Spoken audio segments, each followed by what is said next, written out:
En esta diapositiva se muestran las reacciones químicas principales en química orgánica, ¿ok? Nosotros ya vimos las reacciones de radicales libres. Si tenemos un alcano, sabemos que lo podemos hacer reaccionar con una molécula diatómica de algún halógeno, en este caso de bromo.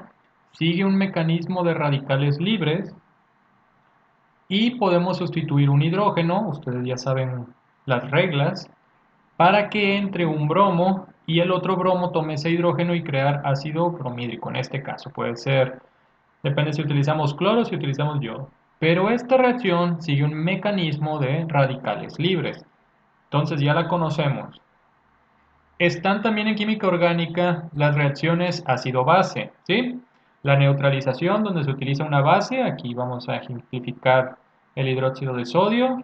El hidróxido de sodio toma como base de Bronsted, toma un protón y se neutraliza para crear la molécula de agua. Y por el otro lado, esta parte de la molécula es ácida ante la base, este es ligeramente ácido y se crea la base conjugada y el ácido conjugada. El ácido conjugado, perdón. Este tipo de reacciones ustedes ya las conocen por sus clases de análisis químico. Entonces, ya conocemos este tipo de reacciones en química orgánica de radicales libres y ustedes están manejando las reacciones ácido-base en análisis químico. Y recuerden que estas reacciones de ácido-base son de Bronsted, ¿sí? Aquellas especies químicas que regalan protones y que reciben protones. Pero en química orgánica, la mayoría de las reacciones ocurren por mecanismos de ácido de base, pero de Lewis, ¿ok? Y ustedes ya conocen el primer tipo de reacción, ácido-base de Lewis, las reacciones de adición. Si nosotros tenemos un doble enlace o tenemos un triple enlace, podemos adicionar dos átomos, en este caso el ácido bromídrico, ya saben las reglas, en este caso va por regla de Markovnikov, se añade el hidrógeno y se añade el bromo. Podemos añadir cualquier otro tipo de moléculas, ya habíamos visto las reacciones. Pero, de nuevo les repito, siguen un mecanismo llamado ácido-base, pero de Lewis, ¿sí? Donde nosotros añadimos compuestos, partículas positivas que serían ácidos de Lewis y partículas negativas que serían bases de Lewis. ¿Ok? Ahora, hay otros tipos importantes de reacciones en química orgánica, las reacciones de sustitución y las reacciones de eliminación. Nosotros en el siguiente tema nos vamos a enfocar en las reacciones de sustitución. ¿Ok? Aquí en las reacciones de adición, como su nombre lo indica, se adicionan los átomos al doble enlace o al triple enlace. No se pierde no se pierde nada, no se sustituye nada. Se ganan los átomos hacia la nueva molécula. Obviamente en las reacciones de sustitución, como su nombre lo indica, vamos a sustituir un átomo y vamos a introducir otro. ¿Ok? Entonces aquí se va el bromo y entra esta nueva molécula y tenemos como resultado la sustitución de la reacción. Y recuerden, como son reacciones ácido-base de Lewis, vamos a primero establecer qué son los ácidos y qué son las bases de Lewis. Y que no se les olvide que es diferente a los ácidos y bases de Bronsted. Ok, otra forma de llamar a las bases de Lewis y a los ácidos de Lewis son nucleófilos y electrófilos. Entonces, ¿qué es un nucleófilo? Son amantes de los núcleos o amantes de las cargas positivas. ¿Ok? Como su nombre lo indica, filo viene de la palabra gusto y núcleo que le gustan los núcleos. Y ustedes ya saben, en un núcleo de un átomo, ¿qué hay? En un núcleo hay protones, hay cargas positivas. Entonces, un nucleófilo le van a gustar las cargas positivas que hay en el núcleo. Un nucleófilo es un reactante que da un par de electrones para formar un enlace covalente nuevo. Y a los nucleófilos se les llama también bases de Lewis. Un nucleófilo es una base de Lewis, una base de Lewis es un nucleófilo. Entonces, lo que deben de tomar en cuenta es de que un nucleófilo puede donar un par de electrones para formar un nuevo enlace. Ese par de electrones puede venir de una carga neutra o ese par de electrones puede venir de una carga negativa. ¿Ok? Recuerden que la carga negativa es porque la especie química tiene un electrón de más, pero en sí la carga negativa son dos electrones. Entonces, ya sea una especie neutra, vamos a ejemplificar una molécula de agua. Una molécula de agua siempre tiene dos pares de electrones libres.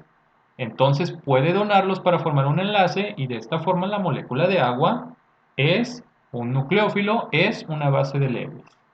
O si tenemos hidróxido, que en este caso es cuando la molécula de agua pierde un hidrógeno pero se queda con una carga negativa, aparte de sus dos electrones libres, tiene otro par libre que es una carga negativa, ¿sí? Se fue el hidrógeno y dejó su electrón, el oxígeno adquiere una carga negativa. Entonces, esa carga negativa puede llegar y formar un nuevo enlace, ya sea una partícula neutra o ya sea una partícula negativa. Mientras donen ese par de electrones, ellos son nucleófilos o bases de Lewis.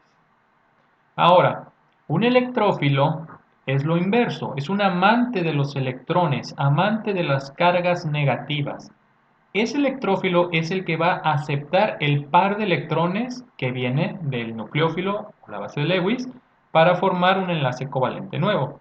Los electrófilos son ácidos de Lewis, ¿ok? Entonces, miren esta especie química. Tenemos un halogenuro de alquilo. Tenemos un carbono aquí y un carbono acá. El cloro es mucho más electronegativo que el carbono, entonces le está jalando estos dos electrones del enlace. El cloro es parcialmente negativo y el carbono es parcialmente positivo. Si esta parte, este carbono es parcialmente positivo, él es un electrófilo, él es un ácido de Lewis. Si llega a una base de Lewis o un nucleófilo, pueden reaccionar para crear una nueva especie química. Entonces, aquí hay muchos ejemplos para que tengan en cuenta y no se confundan de bases de Lewis o nucleófilos y ácidos de Lewis o electrófilos. Muy bien. Entonces, ¿qué ejemplos deben de tomar en cuenta siempre para reconocer una base de Lewis o un nucleófilo? Un par de electrones libres o una carga negativa. Generalmente, ¿quiénes tienen cargas negativas? Los halógenos, muchachos. Los halógenos, por su electronegatividad, tienden a quitar un electrón y adquirir una carga negativa. Entonces, si ustedes ven un cloro negativo, es un nucleófilo, es una base de Lewis. Si ustedes ven un bromo negativo, es un nucleófilo, es una base de Lewis. Un yodo negativo es un nucleófilo. Por supuesto, un carbono con carga negativa también es un nucleófilo. Especies neutras. La molécula de agua, por su par de electrones libres que los puede donar y formar un nuevo enlace, entonces la molécula de agua es un nucleófilo. Esta molécula tiene pares de electrones libres, los puede donar, entonces es un nucleófilo. La molécula de amoníaco de NH3 tiene un par de electrones libres, los puede donar para formar un enlace y por lo tanto es un nucleófilo. Tenemos aquí esta parte. Esta molécula R, muchachos, significa cualquier cosa, ¿sí? Puede ser un CH3, puede ser un CH3CH2, puede ser lo que sea, ¿sí? Puede ser cualquier cadena alifática. Pero el punto que si ustedes tienen un alcohol, ustedes reconocen que el oxígeno tiene pares de electrones libres, entonces un alcohol puede donar electrones, puede donar ese par y por lo tanto es un nucleófilo, ¿sí? Entonces, moléculas con carga negativa, moléculas con pares de electrones libres que pueden donar, inmediatamente son nucleófilos. ¿Quiénes son los electrófilos? Moléculas con carga positiva, como un carbocatión, o moléculas con carga parcial positiva. como por ejemplo los halogenuros de alquilo. Si un carbono está unido a un compuesto muy electronegativo como un halógeno, en este caso como el bromo, el carbono está perdiendo electrones porque se los quiere llevar el bromo. Entonces el carbono tendrá una carga parcial positiva y por lo tanto será un electrófilo. ¿Sí? Aquí tenemos otro ejemplo. Cuando el carbono está unido por doble enlace a un oxígeno, el oxígeno es más electronegativo, le está quitando los electrones y por lo tanto este carbono tiene una carga parcial positiva y por lo tanto es un electrófilo. ¿Sí? Las moléculas diatómicas de bromo, de cloro, de yodo, técnicamente no tienen ninguna carga, pero por ciertos momentos los electrones del enlace se van hacia uno de los bromos y solamente por algún momento un bromo es parcialmente positivo y otro bromo es parcialmente negativo. Y después la densidad electrónica se mueve, ahora el otro bromo es parcialmente negativo y el otro bromo es parcialmente positivo. El punto es que en cierto momento uno de los dos bromos es parcialmente positivo y por lo tanto puede ser un electrófilo. Y también tenemos los dobles enlaces, muchachos. Si ustedes toman los dos electrones de un doble enlace y lo posicionan en un carbono tendrá una carga negativa porque está ganando los dos electrones, pero el otro carbono tendrá una carga positiva. Entonces, si tienen un alqueno o un alquino, por algún momento, uno de los dos carbonos será un electrófilo y uno de los dos carbonos será un nucleófilo, debido a que uno gana electrones y se hace negativo y uno pierde electrones y se hace positivo. Por supuesto, se pueden recuperar, volver a formar el doble enlace y neutralizar, pero mientras por un momento haya esa capacidad donde haya un carbocatión y un carbono con carga negativa, que es carboanión, entonces tendremos en los dobles enlaces tanto un electrófilo como un nucleófilo.